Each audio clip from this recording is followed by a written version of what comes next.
Hey everyone, Mr. D here, and I'm going to tell you one strategy that's going to elevate your teaching.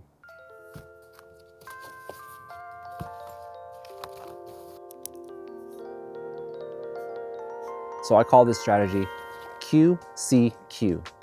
Q stands for question, C stands for clarify, and then the last Q stands for question again.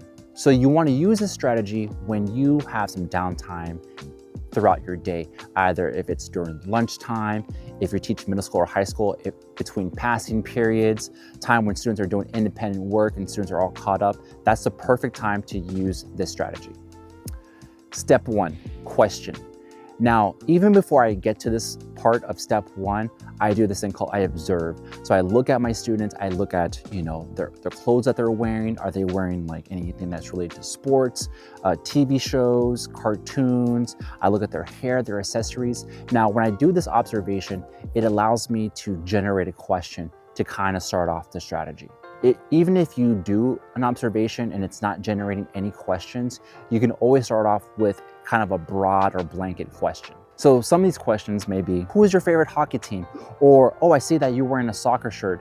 Do you play soccer? If it's, right at the beginning of the school, you can say, hey, I see that you have a soccer shirt. Did you play during the summertime? If they're wearing something related to like pop culture, if it's either music, like, hey, what is your favorite song from this artist? Or if they're wearing something that's related to anime, you can go, hey, what anime is that? How many episodes are you in? You don't even have to know the anime. You could even be like, hey, is that anime? That's a question in itself. Step two is clarify. Now, after they give you an answer, what you want to do is you want to restate that answer back to them. Number one, making sure that you have the information correct. And number two, it's repetition. And as teachers, we get old. There's so many things that we have to remember. So we need repetition, and repetition is good. For example, what's your favorite hockey team? And they say, the LA Kings. You go, oh, so your favorite hockey team is the LA Kings. Or if it's anime, you may say, oh, so your favorite anime is One Piece. So you want to clarify. You want to make sure that you have this information correct. When we clarify, we're telling the student that, number one, that we're listening, and number two, that we care. And when students know that listened to, they feel seen, they feel heard, and they're going to be more open to making mistakes in the classroom. They're going to be more open to talking to you and sharing their learning with you. Now, step three, question. And this is probably the most important part of this strategy. After they have given you an answer and you clarified, what you're going to do is later the next day, you're going to provide another question building off of their answer, because it does several things. Number one, it tells the student that you listen, okay?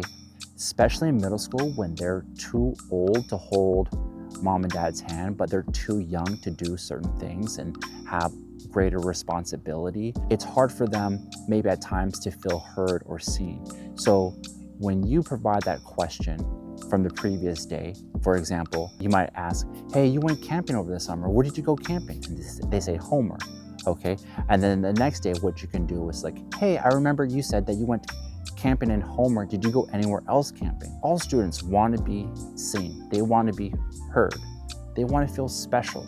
And when you ask that question, it really says, man, you really care about them. You care so much that you remembered that very, very small conversation that you had with them. Here's a really cool part about this strategy.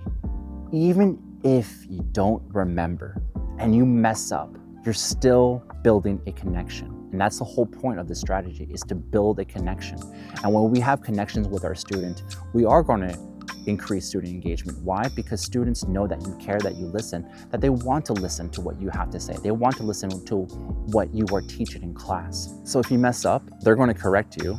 They're going to call you out, and you get repetition, which is good. Also, it shows the students that you make mistakes, that you forget things. And isn't that the whole point of teaching, is that we want students to feel comfortable, to feel safe, that they are going to make mistakes and that they're going to be okay, because they know that's where we grow. In that situation, we are modeling taking a risk. The benefit of failing is greater than never being wrong. I like to see this strategy as a bunch of islands, and teachers are trying to build bridges to each and every single island. And when we use QCQ, question, clarify, question, we're actually making building blocks to each and every island. Now, here's the thing with teaching, and all teachers could resonate with this. It's almost as if each student is its own island. Each student has its own culture, its own language, sense of morality. Each island has things that are sensitive, things that have happened to that island. And when we as teachers get to know every single island, we're able to make connections, build relationships, and increase student success because we know our students. For example, if I know a student through QCQ, if I'm asking questions, clarifying, and then building off that question, I get to know my students. I get to know what triggers them. I get to know their coping skills. If I'm teaching a lesson, I don't know, about birds, and I know one of my students is terrified of birds, that had a traumatic experience. I learned that because I asked questions, I clarified and asked more questions. I'm teaching a lesson on birds.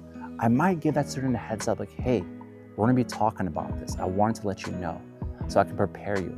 I'm not meant to scare you, but I wanted you to know that this is going to happen. I use this strategy throughout the entire year, and I'm constantly getting to know my students because they're always evolving. My classroom, my pedagogy, my practice on how I teach is always evolving around the students. And what worked last year may not work this year. So I'm always asking questions. I'm always making sure that the information that they give me is correct. And then I'm always building off of that. So try it out, QCQ, question, clarify, question. Let me know if it works. There's probably some fancy term out there that's like this, but this is just something that I thought of, that I do all the time, that I have seen many benefits from. So try it out. If you know some strategies that help you build connections with your students, comment below. All I want is teachers to get better. So if this video had some value to you, if you can give it a like. If you feel led, please subscribe. Thank you so much for taking time out of your day to watch this video, and I hope you have a wonderful one. Bye.